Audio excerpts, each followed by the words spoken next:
जय हिंद दोस्तों। आज हम मिलके समझते हैं कि क्या साथ रहेंगे ईयू और यूएस। हम ऐसा क्यों कह रहे हैं, कुछ देर में आपको पता लग जाएगा। ठीक है, तो इससे पहले हमारा आपने वीडियो देखा ही होगा तुर्की का। ठीक है, तो उसमें हमने समझाया कि यूएस ने तुर्की को क्यों किया। ठीक है, तो आज ये वीडियो देखिए और तुर्की का थोड़ा सा रिकैप माइंड में रखिए, आपको पूरा यूएस का गेम समझ आ जाएगा। ठीक है, अमेरिका का गेम समझ आ जाएगा। ठीक है, तो सबसे पहली बात चालू करते हैं हम रशिया और यूक्रेन वॉर से। ठीक है, तो रशिया यूक्रेन वॉर में क्या हुआ कि रशिया यूक्रेन वॉर बहुत समय तक चलता रहा, मतलब चल रहा है एक्चुअली। अभी 9-10 महीने हो गए फिर भी चल ही रहा है। ठीक है, 9 महीने कुछ दिन हुए हैं तो चल ही रहा है। इसका मतलब क्या हुआ? ठीक है, तो इस दौरान क्या हुआ कि रशिया पैसे के लिए मोहताज हो गया, क्योंकि यूएस ने, अमेरिका ने और ईयू यूरोपियन यूनियन ने सैंक्शंस लगा दिए, प्रतिबंध लगा दिए रशिया पे। तो इस वजह से रशिया पैसों के लिए दूसरे पे डिपेंडेंट था और मोहताज हो गया। ठीक है, तो इस वजह से क्या किया, रशिया ने अपना ऑयल बेचना शुरू किया। ठीक है, तो ऑयल हमें जैसे इंडिया को बहुत सस्ते दामों पे बेचा, इंडिया को, चाइना को। ठीक है, फिर भी ईयू नेशन ने क्या किया कि हम नहीं खरीदेंगे। शुरुआत में ऐसे है कि ठीक है, ऐसे बातों में कह दिया कि हम नहीं खरीदेंगे ऐसे वैसे। ठीक है, फिर जैसे जैसे समय आगे बढ़ा, अगस्त के दौरान, ठीक है, अगस्त के कुछ दिन बाद ही ठंडी, मतलब सर्दी चालू हो जाती है। ठीक है, सर्दी चालू हो जाने की वजह से यूरोप के नेशंस क्या करते हैं कि पहले ही petrol, natural gas, fossil fuel ले लेते हैं अपने यहाँ, क्योंकि वहाँ पे सर्दी ज़्यादा पड़ती है तो इन चीज़ों का इस्तेमाल एनर्जी बनाने के लिए यूज़ होता है। ठीक है, तो रशिया ने क्या कर लिया कि इनको oil, natural gas, fossil fuel दिए ही नहीं। ठीक है, पहले रशिया यूक्रेन युद्ध हुआ, फिर रशिया ने ईयू को फॉसिल फ्यूल नहीं दिया, ऑयल नहीं दिया, नेचुरल गैस नहीं दिया। इसका बहुत ही अच्छे से फ़ायदा उठाया हमने, इंडिया, चाइना और टर्की ने। मैंने उस वीडियो में, इससे पहले की वीडियो में बताया है, उसकी मैं लिंक डिस्क्रिप्शन में डाल रहा हूँ। ठीक है, तो टर्की ने, इंडिया ने, चाइना ने, ऐसे छोटे छोटे मतलब देशों ने भी फ़ायदा उठाया। ठीक है, अजरबैजान, ठीक है, ऐसे देशों ने भी फ़ायदा उठाया। तो यूएस ने क्या कहा ईयू से कि हमसे गैस ले लो, तुम्हारी खपत तो पूरी हो नहीं रही है तो हमसे गैस ले लो। ठीक है, तो हमसे गैस ले लो, तो गैस यूएस ईयू को 4 गुना महंगे दामों पे बेच रहा है। ठीक है, यूएस ने एक वादा कर लिया ईयू से कि हम आपको बेचेंगे। ठीक है, अमेरिका ने क्या कहा ईयू से कि आप रशिया से कुछ मत खरीदिए। ठीक है, आप जो भी खरीदेंगे रशिया से पैसे देने पड़ेंगे। ठीक है, वो रशिया पैसे कहाँ यूज़ करेगा? युद्ध में। ठीक है, तो लेंगे कहाँ से? आप लेंगे मुझसे। ठीक है, मुझसे क्या लेंगे आप? Natural gas. और ऑयल किससे लेंगे? ऑयल लेंगे इंडिया, टर्की, चाइना। ठीक है, तो इंडिया और चाइना को कुछ कर नहीं सकते तो टर्की को मुक्का दे दिया था। कैसे मुक्का दे दिया था, मैंने वीडियो की लिंक नीचे दे दी है डिस्क्रिप्शन में, आप जाके देखिए। ठीक है, तो यूएस ने इसके बाद ऐसे यहाँ पे नहीं रुका कि नेचुरल गैस दे रहे हैं और 4 गुना दामों पे दे रहे हैं। इसके बाद एक और स्टेप लिया कि अमेरिकन ने अमेरिका के ही प्रोडक्ट खरीदने चाहिए, ये पॉलिसी लेके आए। ठीक है, इस वजह से ईयू बहुत नाराज़ है। ईयू में 2 बड़े देश हैं, ईयू में 2 बड़े देश हैं। ठीक है,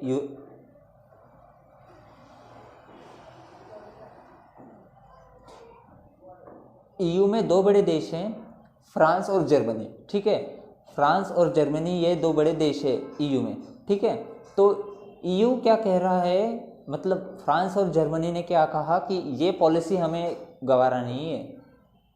जब जब यूएस को ज़रूरत पड़ी है, यूरोपियन यूनियन उसके साथ खड़ा रहा है, और आज यूरोपियन यूनियन को ज़रूरत है तो अमेरिका ने साथ खड़े रहना चाहिए। ठीक है, तो ऐसे कहा यूरोपियन यूनियन के ये 2, फ्रांस और जर्मनी ने।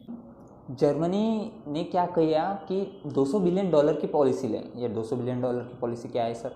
ठीक है, तो सब्सिडीज़ ऑयल पे जितना भी आपको बिल आ रहा है इलेक्ट्रिक बिल, ठीक है, उस पर सब्सिडी, आपको जितना भी ऑयल में जितना भी ज़्यादा खर्च लग रहा है उसमें सब्सिडी थोड़ा सा, ठीक है। और हाउस होल्डिंग बिजनेसेस, जो छोटे छोटे बिजनेसेस हैं उन पे भी हम पैसे देने के लिए रेडी है, लोन या कुछ ऐसी पॉलिसी लेके, ठीक है। तो इस पॉलिसी की वजह से फ्रांस बड़ा चिढ़ गया जर्मनी से, ठीक है। तो फ्रांस क्यों चिढ़ा जर्मनी से? क्योंकि ये है यूरोपियन यूनियन के देश और इनका डिसीजन सबको मिला के होता है। यूरोपियन यूनियन में 28 देश है, 28 देशों में सबको मिला के एक मीटिंग होता है और उसी मीटिंग में तय किया जाता है कि आगे क्या करना है, कैसे करना है, ठीक है। बट अकेले जर्मनी ने एक बहुत ही बड़ा स्टेप ले लिया, बराबर भी है, आप अपने देशवासियों को मरते हुए तो नहीं देख सकते ना, ठीक है। तो जर्मनी ने $200 बिलियन की एक पॉलिसी लाई जिसका खुलेआम विरोध किया फ्रांस ने, ठीक है। तो फ्रांस का थोड़ा सा तनाव चल रहा है जर्मनी और अमेरिका से, ठीक है, ये याद रखिए। फ्रांस इंडो पैसिफिक में इंटरेस्टेड है, ठीक है। पहली बात, क्यों इंटरेस्टेड है? क्योंकि न्यू कैलेडोनिया एक छोटा सा द्वीप है ऑस्ट्रेलिया के बाजू में, ठीक है। ऑस्ट्रेलिया के बाजू में एक छोटा सा द्वीप है जो कि अभी भी फ्रांस के अधीन है, ठीक है, अभी भी फ्रांस के अधीन है। सब यहाँ तक क्लियर, ठीक है।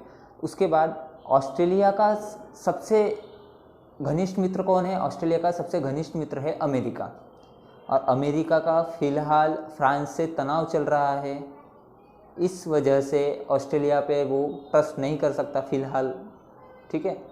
मतलब थोड़ा सा अनबन बनी है तो वो सुलझ जाएगी आगे जाके या नहीं सुलझेगी वो उन पे है। इस वीडियो का कंक्लूजन क्या है कि अमेरिका ने ईयू के भरोसे 1950 से लेकर आज तक राज किया है, ठीक है। और आज यह स्थिति है कि ईयू यूएस से नाराज, अमेरिका से नाराज है, ईयू अमेरिका से नाराज है, ईयू के अंदर भी झगड़े चल रहे हैं फ्रांस और जर्मनी के। मतलब ये जो संगठन है ना, जो दुनिया को बताते फिर रहा था कि हमारी बात सुनो, अब इनमें ही झगड़े हो रहे हैं। समझिए इस बात को कि अब दुनिया का सेंटर वेस्ट नहीं रहा बल्कि इंडो पैसिफिक हो गया है, ठीक है। तो इंडो पैसिफिक कैसे हुआ वो नेक्स्ट वीडियो में हम डिस्कस करेंगे।